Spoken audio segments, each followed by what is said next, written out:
Peggy 16.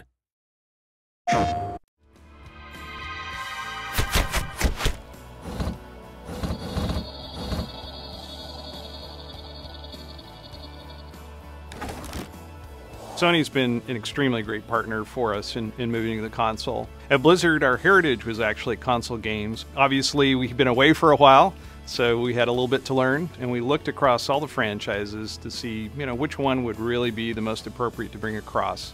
And we felt that Diablo was by far the easiest win. It is the granddaddy of action RPGs. When the first one came out in the late 90s, it really said, RPGs don't need to be this slow, sort of pondering, epic. They can be these awesome, rock concerts, and you can sort of like just smash things and kill a bunch of monsters and get a whole bunch of epic loot.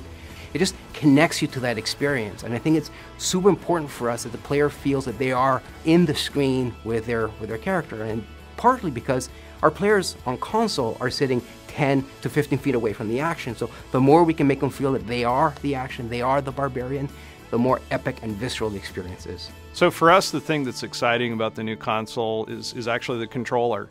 That's where it all begins. That's where you develop that relationship with your character on the screen. At Blizzard, we have this sort of philosophy that control is king. And working on a console version for Diablo III, for us that means the controller is king. This is not a mouse. This is something different for us, and it's something exciting that we haven't had a chance to work with on Diablo. What was surprising was that the second I got a controller in my hand and started playing around, and there's a difference here between an indirect control where I'm pointing around with a mouse cursor, and a direct control, an intentional control, where I say, I'm pointing this way, I'm attacking that way, I'm rolling this way.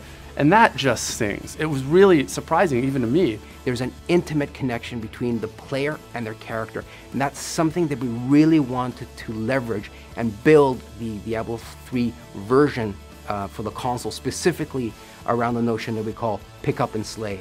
So on console, we pick up the DualShock 4.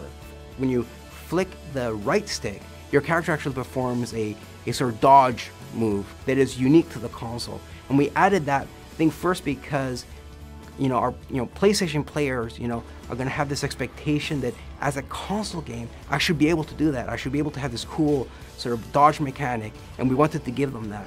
We also wanted to make sure that players had the ability to quickly reposition in combat, to give the game not just a cool action feel to it, but add a sort of tactical element to it, and it's worked out really well. One of the things that we're excited about with the controller is the touchpad. Diablo is a pretty deep game, and we don't like a lot of overload on the buttons. We wanted to keep it really simple so you can get to the things that you need to get to fast because you need to do it, because the monsters are pouring at you no matter what. We think the touchpad's going to give us a lot more opportunity to make that interface a lot easier.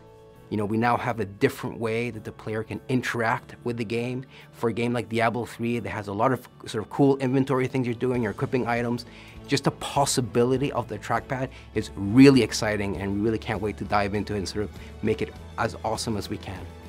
What we didn't want to do is simplify the experience, because at the end of the day, Diablo is awesome because of all the different items you can get and all the different powers those items have, so we didn't want to sacrifice that. What we wanted to do is streamline the experience so the players can decide when and how they wanted that level of information. So we really built the inventory and all our UI screens from the ground up. These are screens that are specifically designed to feel great when you have a DualShock in your hands and the way you navigate them. So we moved into a radial style menu that allows, first of all, your character to be nice and big on screen. But I think one of the magic of working on a game like Diablo at Blizzard is we're very iterative. Like, we constantly keep asking ourselves, how can we make this better? How can we make this more awesome? And our team, and so Jason Bender, has this really great idea for something we call the quick equip, which is without even having to open your inventory, you can just press up on the D-pad and quickly cycle through the items you've recently picked up and make a decision right then and there whether to equip it or not. So again, that's a great example of the way we wanted to streamline but not simplify the experience. What's great about Sony's decision to make the PlayStation 4 an easier architecture for us to work with as developers is that it means that we can actually get our games into the hands of our players a lot faster, and we're super excited about that. We have a lot of scalability in the PC version of the game, and with the processing power of the GPU on PlayStation 4, we're pretty confident that we're going to be able to get very high-res graphics and a super rock-solid frame rate. So something that you get on PC, not quite for free, but something that people are used to, is the ability to do things like stream your experience. So you say, hey guys, they just changed the way that barbarians work, or I just got a new axe for my barbarian. I wonder if I can do this whirlwind tactic that I've been doing on a harder difficulty. Let's find out. And so someone online will they'll take video of themselves doing it, saying, look, I can totally do it. It's totally easy. All I need to do is go to this area and get this skill, and I can make it happen. And people learn, and it's exciting. I think the share button, I think, has this potential to sort of really fundamentally change the way players interact with not just the game, but with one another. And there's always been a barrier to sort of bring that same type of experience to the console.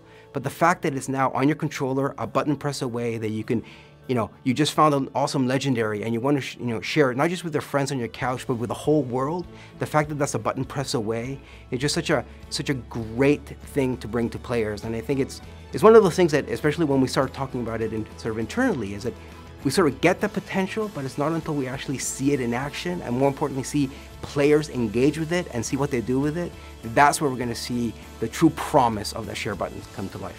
But also, multiplayer is huge. I am able to sit there on the same couch with my friends. And you're going up against, the legions of the burning hells, and it really makes the experience, as I said before, immediate and sort of very social. And then, of course, we can also play with people who are remote. So 3 of us might be sharing a view on the couch looking at the same screen. Someone else might be playing from somewhere else in the country, and we can all play together. That is just great.